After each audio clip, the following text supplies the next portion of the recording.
Baik, Bismillahirrahmanirrahim. Assalamualaikum warahmatullahi wabarakatuh. Baik, saya di sini akan membawakan mata kuliah Pendidikan IPS SD, yang dimana dosen pengampunya adalah saya sendiri, yaitu Rina Permatasari Bahrun, SPD MPD. Nah, kali ini saya akan membawakan materi tentang unsur kebudayaan. Tetapi sebelum kita memulai materi, alangkah baiknya kita berdoa terlebih dahulu menurut keyakinan masing-masing. Berdoa dimulai.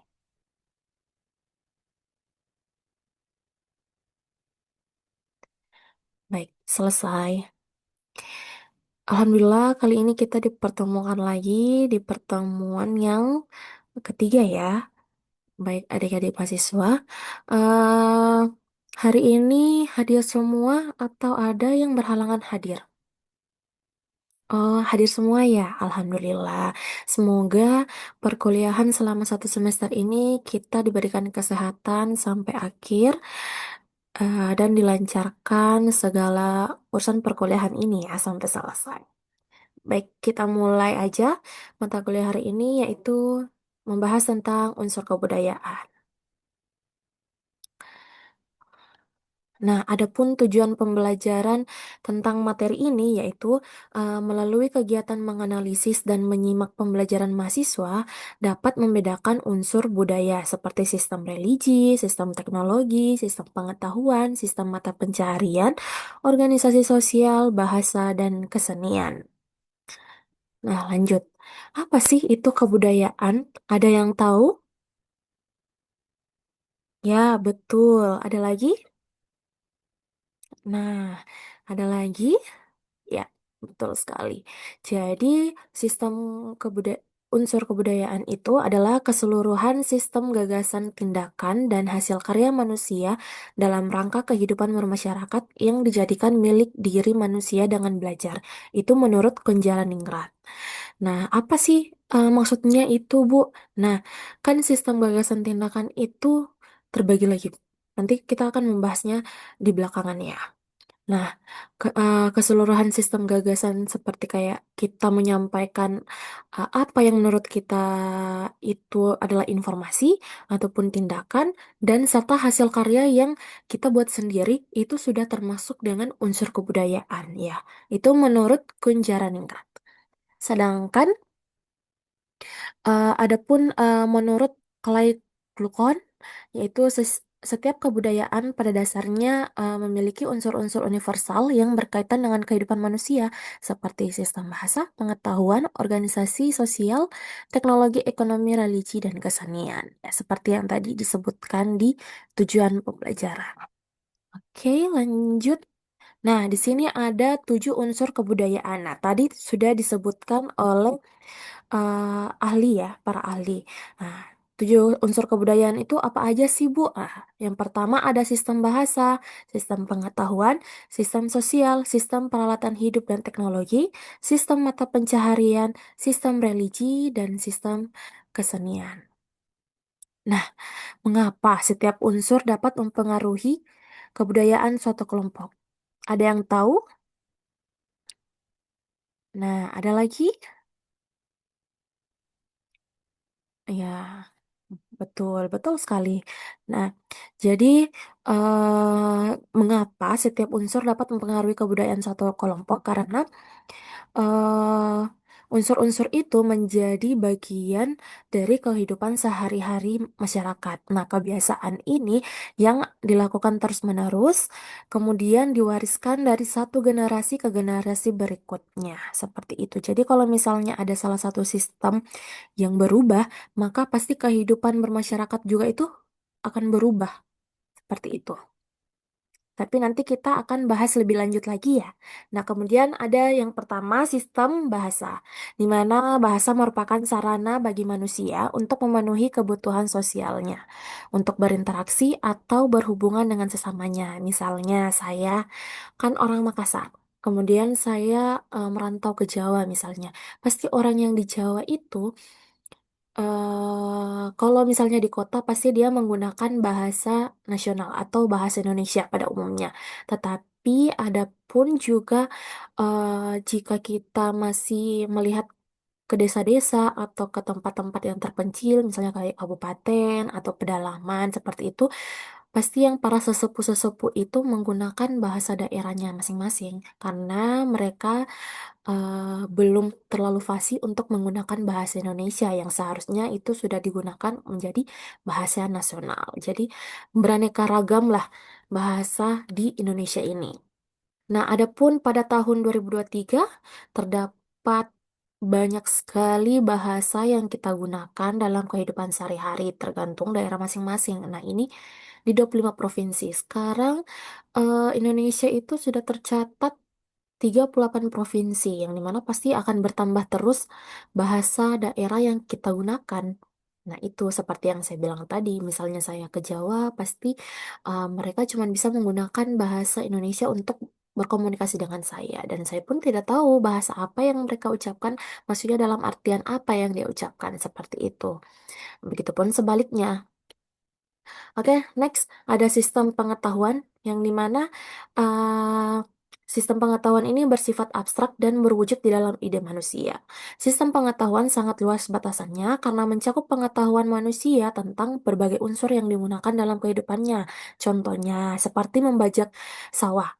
Mereka itu pengetahuannya membajak sawah itu menggunakan hewan seperti sapi, kerbau, seperti itu.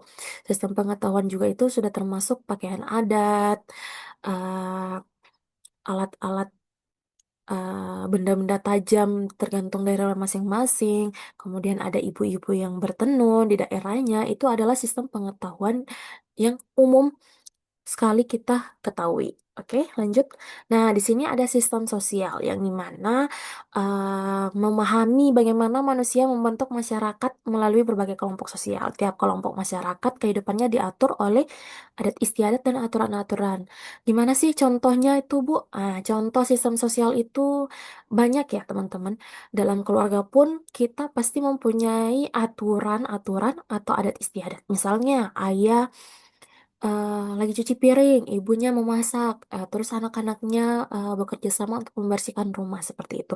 Kalau misalnya daerah setempat kayak RT RW, pasti mereka mengadakan gotong royong untuk membangun sistem sosial mereka, membangun kekerabatan yang lebih akrab lagi, seperti itu. Oke, next, sistem peralatan hidup dan teknologi yang dimana ini berkaitan dengan kemampuan manusia dalam mengembangkan teknologi untuk memenuhi kebutuhan. Benda-benda yang dijadikan sebagai peralatan hidup dengan bentuk dan teknologi yang masih sederhana. Nah, contoh contoh yang sederhana tadi itu seperti kayak petani ya. Mereka itu pengetahuan umumnya lah ya. Kalau orang-orang yang dulu itu katanya mau bajak sawah, lebih bagus bajak sawah pakai hewan kerbau, hewan sapi, dan sebagainya. Kemudian diperbarui oleh teknologi yang dimana bajak sawah sekarang itu menggunakan kendaraan traktor. Nah, itu berbeda dengan yang kita gunakan kalau misalnya kita gunakan hewan, ya. Jadi uh, ada dua yang peralatan hidup dengan teknologi. Jadi petani pasti tahu yang mana yang terbaik untuk sawahnya, ya. Oke, next ada sistem mata pencaharian hidup di mana ini adalah aktivitas ekonomi suatu masyarakat. Sistem mata pencaharian mengkaji bagaimana cara mata pencaharian suatu kelompok masyarakat atau sistem perekonomian mereka untuk mencukupi kebutuhan hidupnya. Itu contohnya seperti apa, Bu? Contohnya tuh seperti misalnya nelayan. Mereka kan mencari ikan, ya otomatis cari ikannya di laut. Adapun juga mereka kayak kalau di sini bilangnya empang ya kayak gitu-gitu. Mereka eh, ada juga ikan tawar, tapi pada umumnya kebanyakan nelayan itu mencari ikan di laut. Kemudian ada yang bertenun sesuai daerah masing-masing. Biasanya di daerah NTT, NTB itu di sana masih kental untuk yang bertenun ya. Kemudian ada juga yang beternak, beternak hewan-hewannya. memberikan makan hewan-hewannya dan menjual hewan ternaknya itu kepada orang-orang yang membutuhkan. Kemudian yang ada pun juga seperti petani, mereka bertani di sawah, kemudian ada yang berkebun juga, lalu menjual hasil panennya mereka ke supplier-supplier tertentu yang kemudian menjual kembali ke pasar dan sebagainya. Nah, adapun sistem religi, di mana sistem religi ini melibatkan kepercayaan, praktik, dan ritual spiritual yang dianut oleh masyarakat. Adanya pertanyaan mengapa manusia percaya kepada adanya suatu kekuatan gaib atau supranatural yang dianggap lebih tinggi daripada manusia.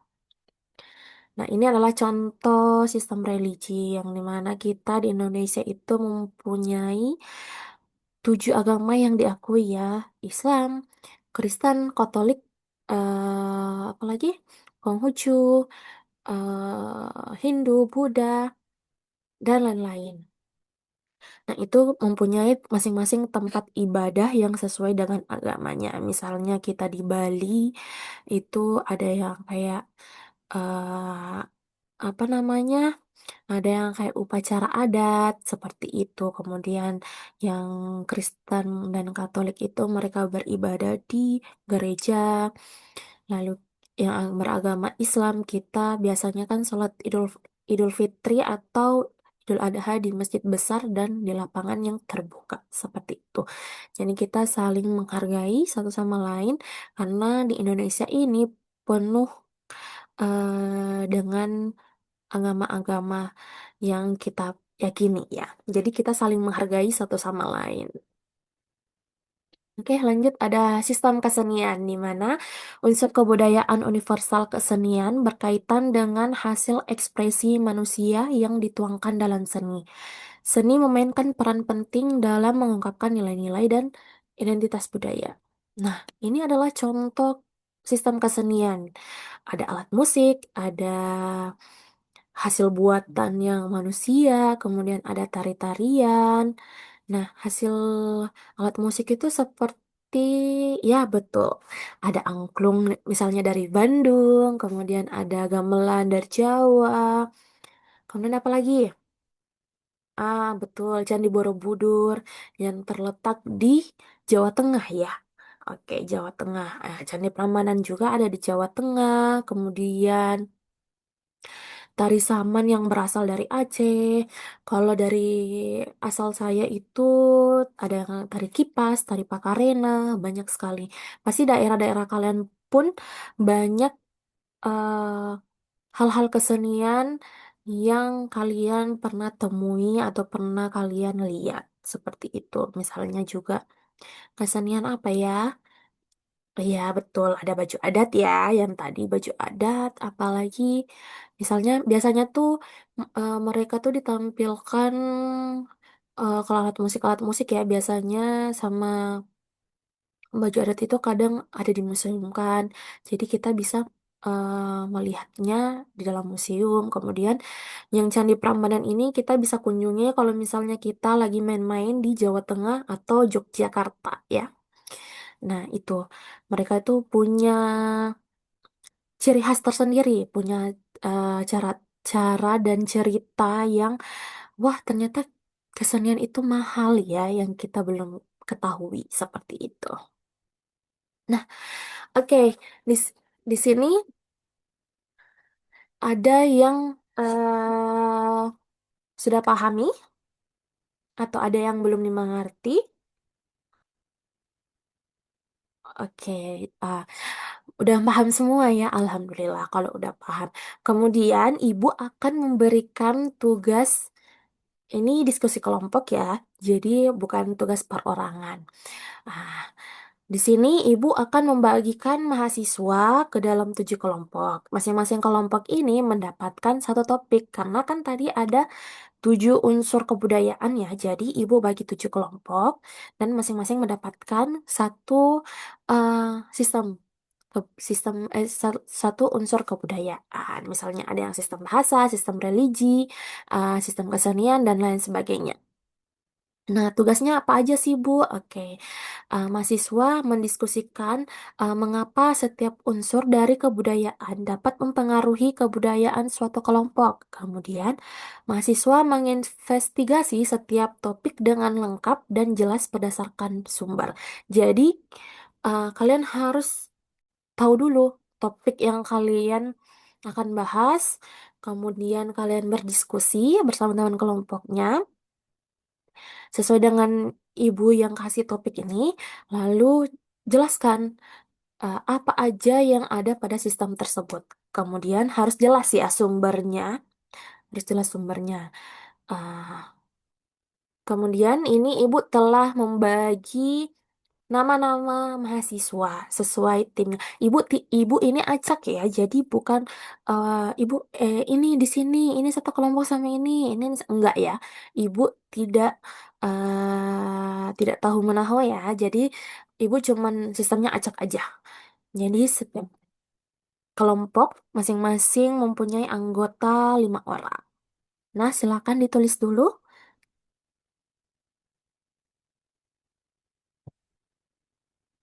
Oke, silakan ditulis. Jika sudah ditulis, sudah. Oke, Ibu lanjutkan lagi yang tadi ya. Ibu lupa tadi.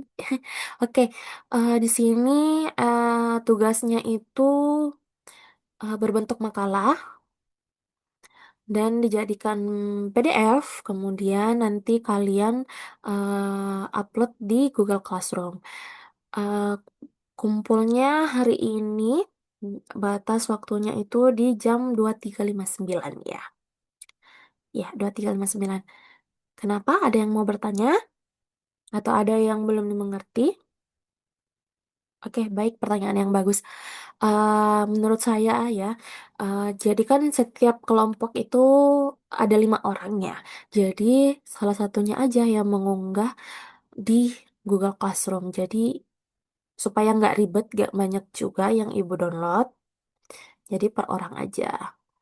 Nanti konfirmasi aja ke saya kalau siapa aja yang akan mendownload, yang mengupload tugas makalahnya di Google Classroom. Oke, kiranya sudah dipahami. Oke, jika ada yang ingin bertanya, silakan.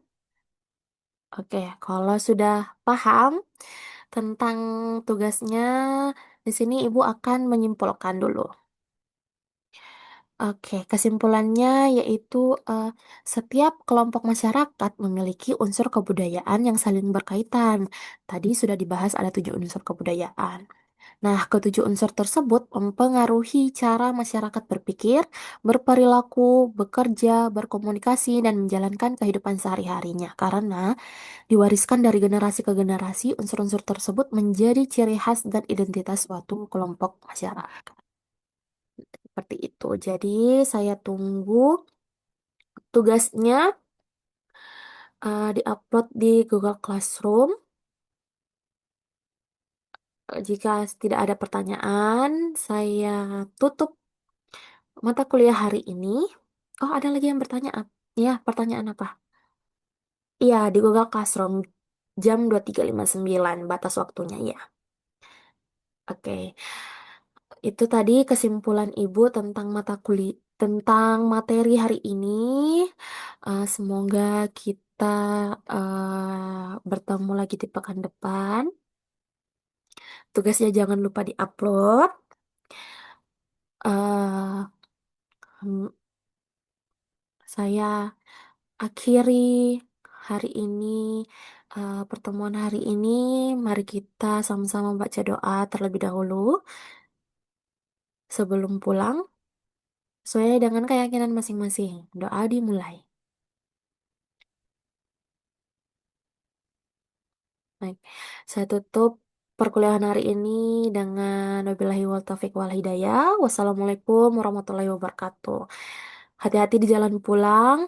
Selamat sampai tujuan, selamat sampai kos, selamat sampai rumah ya. Jadi, insya Allah kita akan bertemu di pertemuan selanjutnya dengan membahas materi yang lain lagi selain unsur kebudayaan. Jadi, minggu depan kita di pertemuan Empat ya? Oke, baik. Kalau begitu, saya pamit. Assalamualaikum warahmatullahi wabarakatuh.